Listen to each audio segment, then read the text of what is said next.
যাত্রী সেজে গাঁজা পাচার করতে গিয়ে অসম ত্রিপুরা সীমান্তের চুরাইবাড়িস্থিত পুলিশ ওয়াচ পোস্টের আসাম পুলিশের হাতে ধরা পড়ল এক ব্যক্তি। ধৃতের নাম মুকেশ মাহাতো, বয়স 40 বছর। পিতার নাম মৃত মহান মাহাতো, বাড়ি বিহারের শরণ জেলার ছাপড়া থানাধীন ধাইয়ান গ্রামে।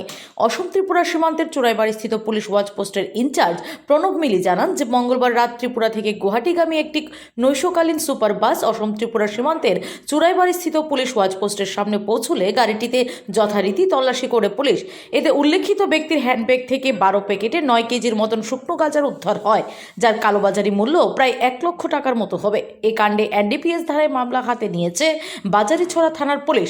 তাকে রাতভর বাজারিছড়া থানায় আটকে রেখে বুধবার মহামান্য আদালতে সোপর্দ করবে। আসাম পুলিশের এহেন ঘন ঘন নেশা বিরোধী অভিযান খুশি ব্যক্ত করেছেন এলাকার সচেতন মহল। Bureau report, S Bharat live 24 hours.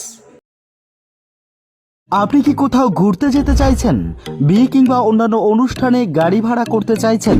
তবে আপনার জন্য একদম সুলভ মূল্যে নানা রকমের গাড়ি নিয়ে থাকছে ভারত ট্রাভেলস অ্যান্ড ট্যুর, যেখানে আপনি পাবেন আল্ট্রোর থেকে শুরু করে মাহিন্দ্রা থার পর্যন্ত। তবে আর দেরি কিসের? আপনার ভ্রমণকে সুনিশ্চিত ও সেফ জার্নি করার জন্য আজই যোগাযোগ করুন ভারত ট্রাভেলস অ্যান্ড ট্যুরের সাথে। আমাদের যোগাযোগের নম্বরগুলি 8974776772 অথবা 8730777895।